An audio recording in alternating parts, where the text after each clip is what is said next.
টানা ৩৮ দিনের ছুটিতে যাচ্ছে শিক্ষা প্রতিষ্ঠান। জানমালের নিরাপত্তার দায়িত্ব সরকারের, সেটি সুচারুভাবে করতে চাই জানিয়েছেন প্রেস সচিব। কক্সবাজারে বিমান বাহিনীর ঘাঁটিতে হামলা, যুবক নিহত। বিমান বাহিনীর গুলিতে যুবকের মৃত্যুর তথ্য অপপ্রচার জানিয়েছে আইএসপিআর।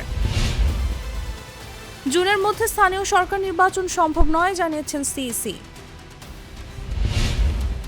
স্বরাষ্ট্র উপদেষ্টার পদত্যাগ চেয়ে ২৪ ঘন্টার আলটিমেটাম। শুধু পদত্যাগের দাবি নয়, আমার জানাজাও হয়ে গেছে জানিয়েছেন স্বরাষ্ট্র উপদেষ্টা।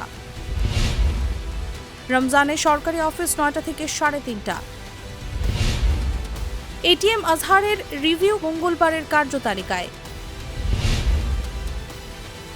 ৬০ স্থাপনা পড়েছে সাজেকের আগুন নিয়ন্ত্রণে।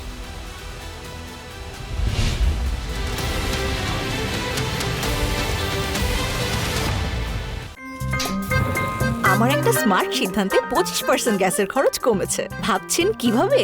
সাধারণ গ্যাস স্টোভ বদলে আমি এনেছি আরএফএল গ্যাস স্টোভ। এর সাইন্টিফিক নজল ও ব্রাস বার্নার ক্যাপ সমানভাবে তাপ ছড়িয়ে রান্না করে দ্রুত, তাই গ্যাসও বাঁচায় 25%, টাকাও বাঁচে 25%। আরএফএল গ্যাস স্টোভ নিরাপদ ও গ্যাস সাশ্রয়ী।